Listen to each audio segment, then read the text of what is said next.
Halo, assalamualaikum warahmatullahi wabarakatuh. Bertemu kembali dengan Bu Iha. Bu Iha akan membersamai anak-anak kelas 4 dalam pembelajaran tematik. Dan pada hari ini Bu Iha akan mereview kembali pembelajaran kita di tema 1, subtema 1, indahnya kebersamaan. Izinkan Bu Iha share screen dulu ya.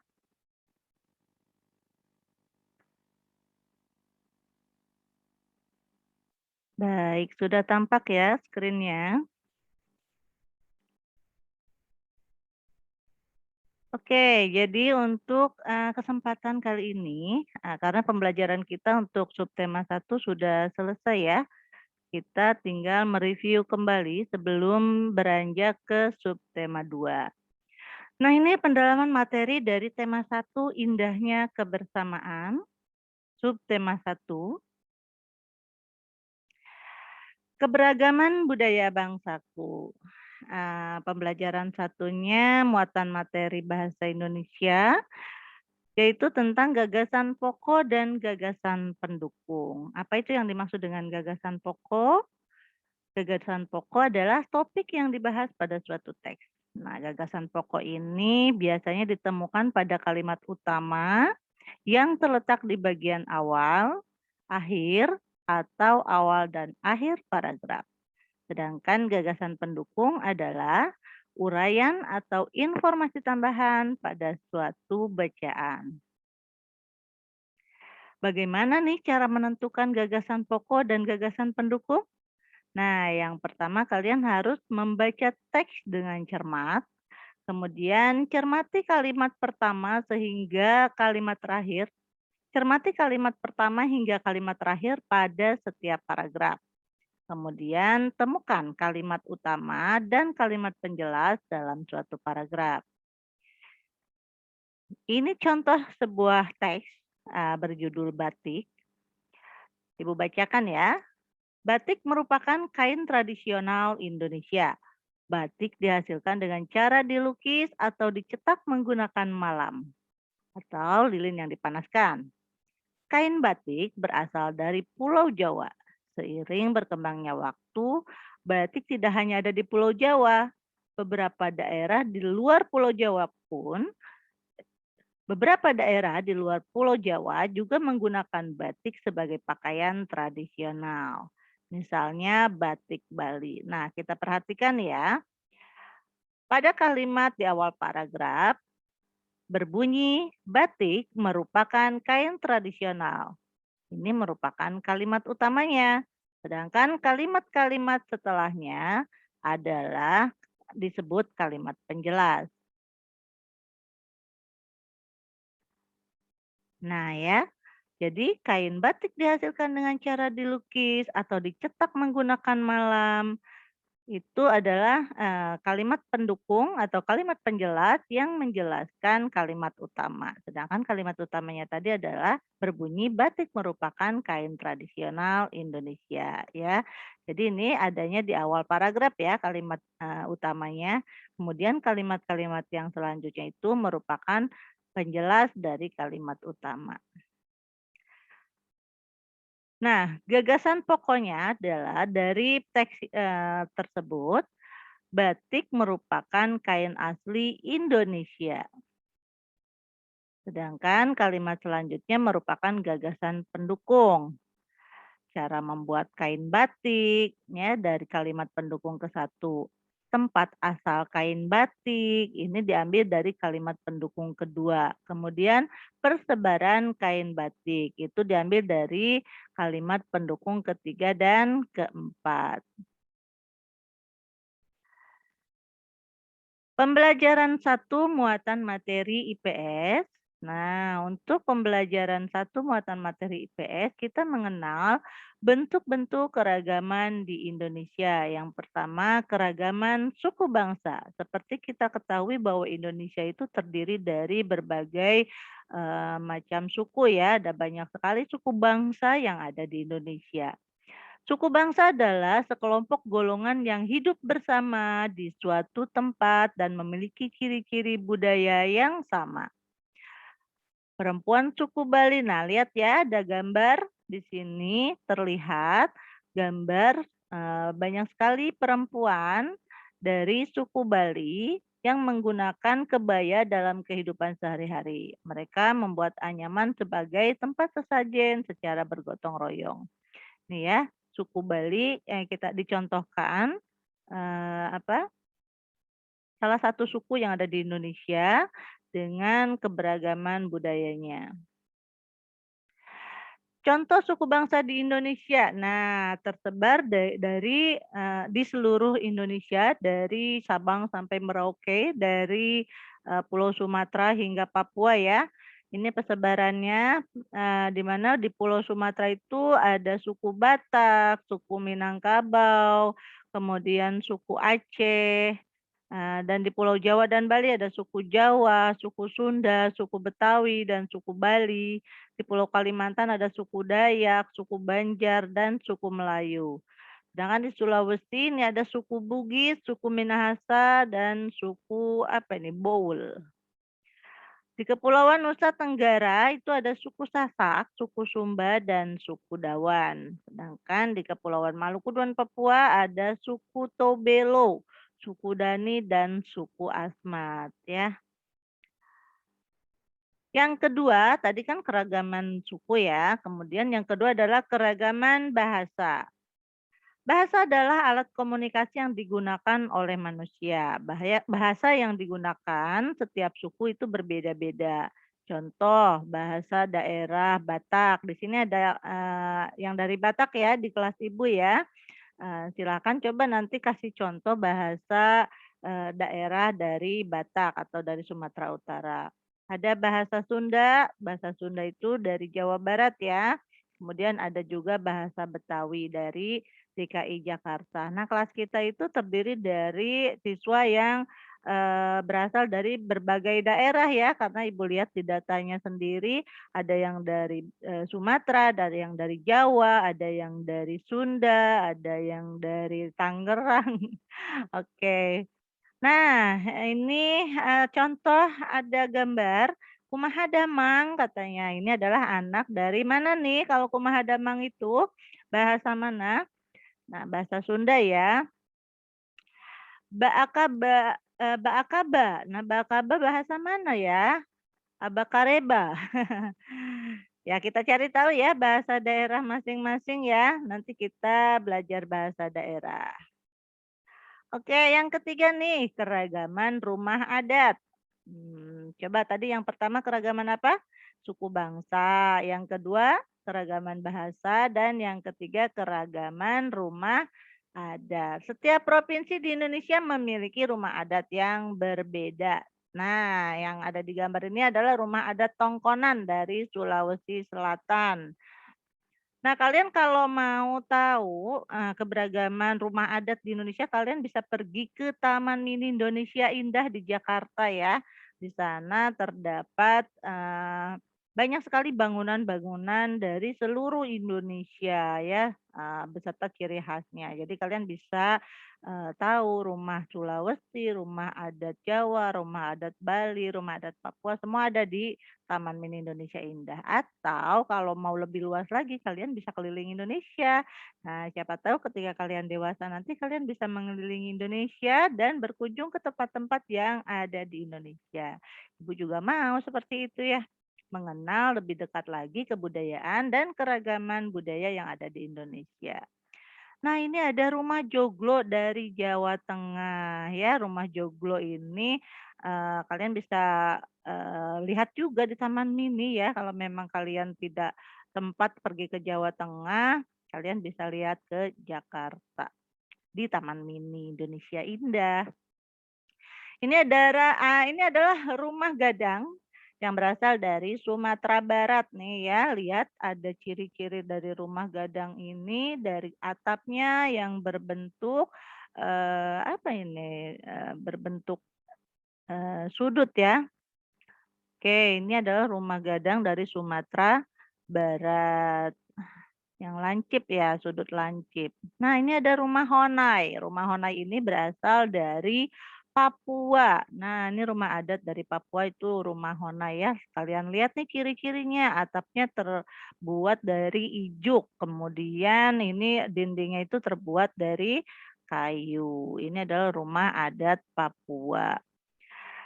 Yang keempat adalah keragaman tarian. Nah, tari adalah salah satu bentuk kesenian yang memadukan antara gerakan tubuh dan iringan musik. Nah, di gambar ini adalah tari kecak ya. Tari kecak berasal dari Bali. Siapa yang sudah ke Bali atau ada orang Bali di sini ya? Tentunya kalian bangga sekali ya karena memang, kebudayaan Bali itu juga sangat terkenal di mancanegara. Ini salah satunya adalah tari kecak. Tari kecak ini, biasanya formasinya, berbentuk lingkaran ya, melingkar dan orang-orang yang sedang menari itu mengucapkan, kata, "kecak kecak kecak kecak kecak," gitu sambil, tangannya diangkat gitu ya. Ibu belum pernah ke Bali nih ya, mudah-mudahan nanti Ibu sempat, melihat langsung bagaimana, kebudayaan Bali, terutama ini tari kecak ini ya. Nah ini ada tari cendrawasih yang juga berasal dari Bali ya. Lihat penarinya sangat, cantik, gemulai dengan berbagai macam aksesoris dan properti yang digunakan. Oke, indah sekali ya. Ini ada tari perang dari Papua. Wow, lihat ya, kalian kalau melihat seperti ini harusnya kalian bangga karena apa? Ternyata budaya Indonesia itu unik ya, dari setiap daerah itu punya keunikan sendiri-sendiri keunikan sendiri-sendiri. Nah, lihat ini dari Papua di mana, properti yang dibawanya, kemudian kostum yang dipakainya itu sangat unik sekali dan mencerminkan memang kekayaan budaya Indonesia. Nah, ini dari Jawa Barat nih, Ibu juga dari Jawa Barat nih. Nah, ini tari jaipong dari Jawa Barat biasanya, tari jaipong ini bisa diperagakan oleh penari perempuan atau laki-laki atau bisa berpasangan, berkelompok atau sendiri ya. Ibu juga suka nih tari jaipong karena Ibu juga berasal dari Jawa Barat. Nah, contoh tarian daerah ini tari daerah Aceh.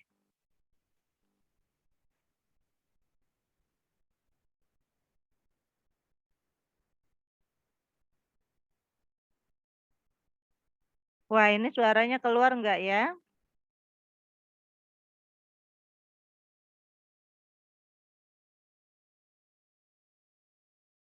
Entar ya, coba Ibu stop screen dulu ya, Ibu takutnya tadi belum audionya takutnya belum keluar nih ya, sebentar ya, Ibu stop screen.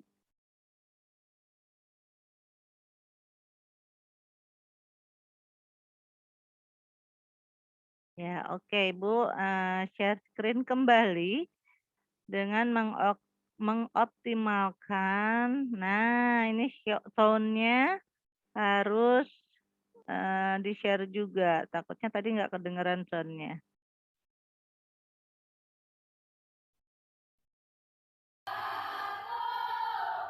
Ini tari saman ya.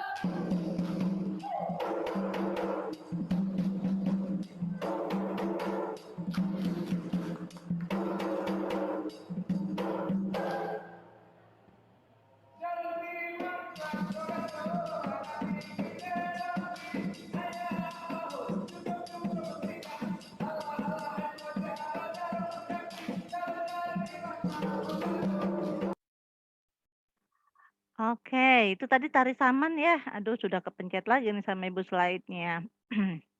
Jadi sudah pindah ke slide berikutnya. Nggak apa-apa kalian nanti bisa cari tahu, keragaman tarian daerah, terutama tari saman yang tadi ya dari Aceh itu luar biasa, kalau kita lihat sangat membanggakan. Nah ini ada poin kelima adalah keragaman, maaf kepencet lagi, keragaman pakaian tradisional. Keragaman pakaian tradisional, sebentar. Nah, Ibunya hilang dari layar nih. Oke, keragaman pakaian tradisional. Pakaian adat atau pakaian tradisional merupakan pakaian khas suatu daerah yang biasanya dipakai dalam acara adat. Nih, lihat ada contoh pakaian adat Bundo Kanduang dari Sumatera Barat. Ada juga beskap dari Jawa Tengah dan payas dari Bali. Ini ada pakaian payas ya dari Bali seperti ini. Contoh gambarnya luar biasa ya, cantik, kemudian juga unik dan, melambangkan kekayaan budaya Indonesia. Ini adalah pakaian bundo kanduang dari Sumatera Barat ya, sama dengan tadi apa, rumah adatnya ya, membentuk sudut nih bagian, kepalanya. Yang keenam, keragaman senjata tradisional. Nah, senjata tradisional digunakan sebagai pelengkap pakaian adat. Ini ada rencong dari Aceh, ada keris dari Jawa, dan tombak trisula dari Sumatera Selatan.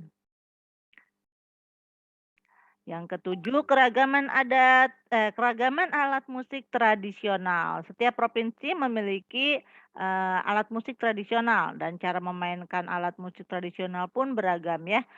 Contoh alat musik tradisional ada tambo dari Aceh, angklung dari Jawa Barat, dan tifa dari Papua. Nih, ini gambar tifa ya, alat musik khas dari Papua dan cara memainkannya adalah dipukul. Lanjut ke muatan materi IPA nih, masih pembelajaran satu. Cara benda menghasilkan bunyi. Nah, tadi kita sudah, mengenal alat musik tradisional ya, di mana cara membunyikannya itu beragam, ada yang dipukul, ada yang petik, ada yang digoyang ya. Nih, alat musik tradisional di Indonesia sangat beragam. Alat musik tersebut menghasilkan bunyi yang berbeda-beda. Bunyi yang dihasilkan berasal dari benda yang bergetar dalam alat musik tersebut. Nih kita lihat ya. Ini adalah, contoh alat musik yang dimainkan oleh beberapa orang, dan beragam. Ada yang dipukul, ada yang dipetik, juga ada yang digoyang. Yang pertama, alat musik yang dipukul. Nah, alat musik yang dimainkan dengan cara dipukul misalnya gong dan gendang ya. Nih contoh gongnya, ini adalah contoh orang sedang memainkan gendang. Alat musik yang ditiup, misalnya trompet dan seruling.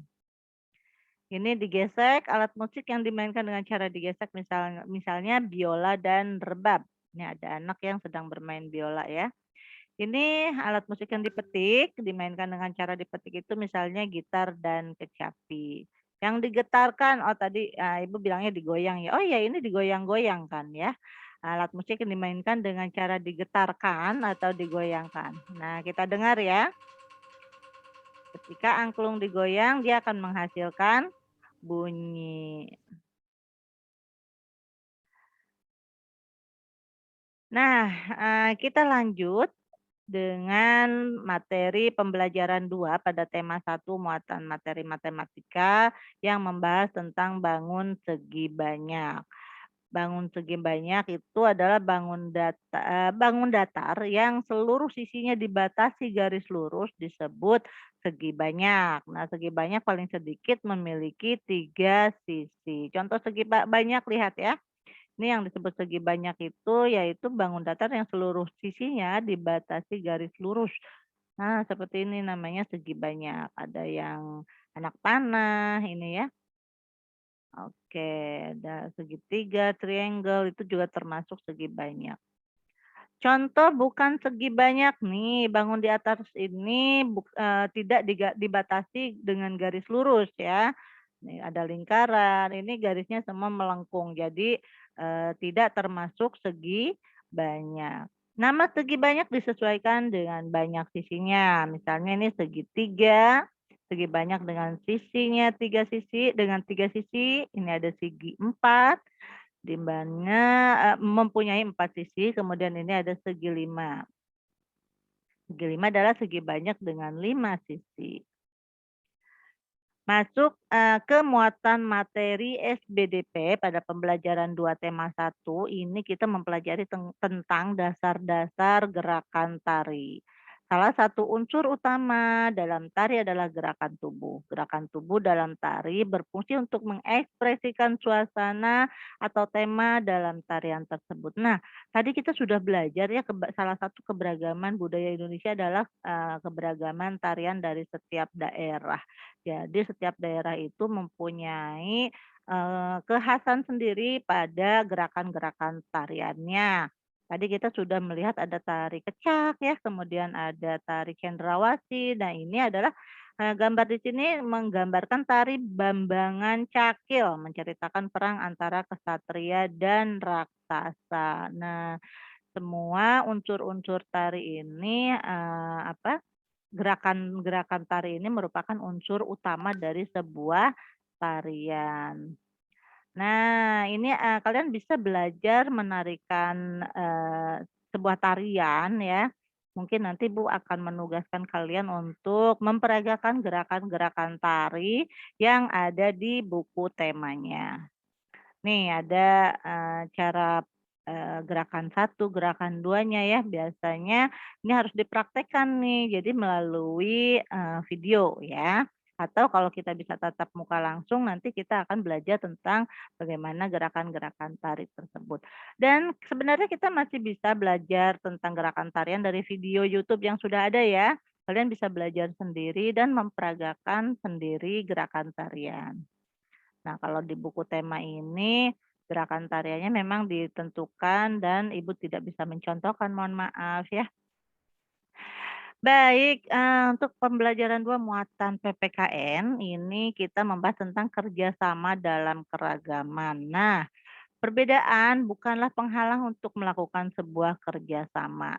Seperti kita tahu, kita bisa melakukan kerjasama di rumah, di sekolah, di lingkungan sekitar. Nah, ini ada contoh gambar kerja bakti merupakan sebuah kegiatan yang dilakukan bersama-sama. Kerja bakti membersihkan lingkungan, sekitar, baik di lingkungan sekolah atau di lingkungan rumah itu adalah contoh dari kerjasama. Festival budaya adalah acara yang menampilkan kebudayaan dari seluruh provinsi di Indonesia. Masyarakat dari berbagai suku bekerja sama menampilkan kebudayaan yang dimilikinya. Nah, ini contoh juga ya, contoh, kerjasama, yang dilakukan, adalah dengan melaksanakan contohnya itu pelaksanaan festival budaya, di mana semua orang itu saling, bekerja sama, saling, membantu dalam pelaksanaan festival ini untuk menampilkan keberagaman, budaya di Indonesia. Ini festival tari di Lumajang, Jawa Timur ya, contoh gambarnya. Nah, tadi kita juga sudah membahas tentang bagaimana bunyi itu dihasilkan oleh alat-alat musik ya yang ada di Indonesia. Muatan materi IPA-nya kita belajar tentang bunyi, di mana bagaimana sih bunyi itu bisa masuk atau bisa didengar oleh manusia. Nah, perambatan bunyi. Bunyi dapat merambat melalui 3 jenis media, yaitu benda padat, cair, dan gas. Namun bunyi tidak dapat merambat di ruang hampa karena tidak memiliki media yang dapat merambatkan bunyi.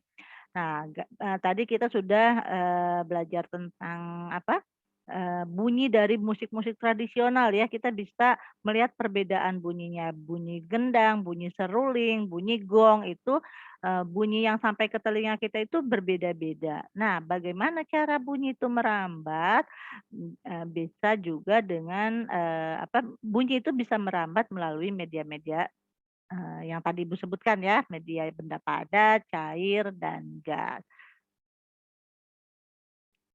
Bunyi merambat melalui benda gas, suara merambat melalui udara, udara termasuk benda gas. Nah, misalnya kalian sedang bicara ya, sedang bicara dengan teman, ngobrol nih kalian, ngobrol dengan teman, kalian bisa mendengar suara dari teman kalian itu karena apa? Karena suara itu bisa merambat melalui udara, ya karena udara itu termasuk benda gas.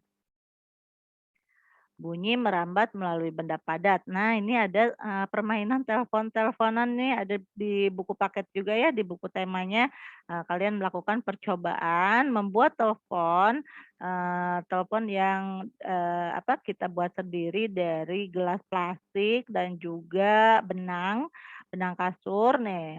Nah, ini contoh bunyi dapat merambat melalui benda padat, yaitu, dari percobaan tersebut ya. Ini contoh percobaan di mana bunyi merambat melalui benda cair. Kalian bisa, melakukan percobaan ini di mana kalian mengisi sebuah tong dengan air, kemudian, kalian ketuk-ketuk dan dengarkan bunyinya melalui corong. Nah, jadi suara ketukan kalian bisa kalian dengarkan melalui corong, yang kalian siapkan ini ya. Jadi ini, contoh bunyi dapat merambat melalui benda cair. Atau misalnya kalian sedang berenang nih di dalam kolam renang, sedang menyelam di dalam kolam renang. Nah, kalian masih bisa mendengarkan bunyi-bunyi teriakan teman-teman kalian di atas kolam renang. Atau, kalian sedang berlatih berenang, kemudian gurunya memberikan instruksi. Nah, kalian walaupun sedang berenang, tapi masih bisa mendengar suara dari guru kalian yang memberikan instruksi di atas, kolam renang misalnya ya. Itu contoh juga bunyi dapat merambat melalui benda cair. Pembelajaran 3 muatan bahasa Indonesia. Ini sebenarnya materinya masih banyak ya, tapi mungkin Ibu akan membagi video ini menjadi beberapa bagian, supaya kalian juga tidak jenuh dalam, mendengarkannya. Ini, kita sampai pembelajaran 3 saja. Kemudian untuk selanjutnya kita lanjutkan di video berikutnya. Pada pembelajaran 3 muatan bahasa Indonesia, ini belajar tentang perbedaan gagasan pokok dan gagasan pendukung. Di pembelajaran 1 tadi sudah dibahas ya, bagaimana kita mencari gagasan pokok, apa itu gagasan pokok dan apa itu gagasan pendukung.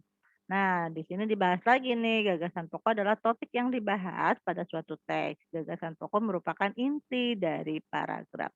Sini ada teks berjudul Suku Palembang. Nah, gagasan pokoknya berbunyi suku Palembang menggunakan bahasa asli Palembang. Nah, untuk, kalimat selanjutnya ini merupakan gagasan pendukungnya. Bahasa Palembang mempunyai 2 tingkatan, yaitu Baso Palembang Alus dan Baso Palembang Sari-Sari. Ya, bahasa di Palembang itu tingkatannya itu mempunyai 2 tingkatan ya. Ada bahasa Palembang yang halus biasanya digunakan oleh, yang orang-orang yang tertentu saja, ada juga bahasa Palembang sehari-harinya. Oh iya ini, bahasa Palembang halus digunakan saat melakukan percakapan dengan pemuka masyarakat atau orang-orang yang dihormati. Nah, sementara bakso Palembang sari-sari adalah yang digunakan, saat melakukan percakapan sehari-hari.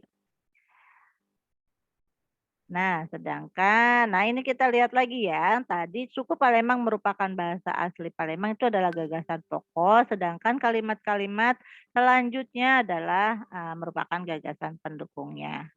Uraian atau informasi tambahan pada suatu teks disebut gagasan pendukung. Gagasan pendukung adalah penjabaran dari gagasan pokok. Ini pengulangan ya bahasan dari pembelajaran 1. Masih di pembelajaran 3 dibahas juga tentang gagasan pokok dan gagasan pendukung. Baiklah anak-anak, seperti tadi yang Ibu bicarakan bahwa Ibu akan membagi video ini menjadi 2 bagian, di mana yang pertama kalian belajar tentang pembelajaran 1, 2, dan 3 dan video kedua nanti akan, disampaikan, pembelajaran 4, 5, dan 6 ya. Karena memang tema 1, subtema 1 ini terdiri dari 6 pembelajaran. Oke, mudah-mudahan penyampaian ini bisa dipahami ya, bisa dimengerti oleh kalian. Ibu mohon maaf apabila dalam penyampaiannya kurang jelas dan juga masih ada kendala, dari slide yang tadi Ibu sampaikan itu ya. Baik anak-anak, Ibu pamit untuk, video kali ini. Kita berjumpa lagi di pembelajaran selanjutnya. Oke, salam tetap sehat dan tetap semangat. Assalamualaikum warahmatullahi wabarakatuh.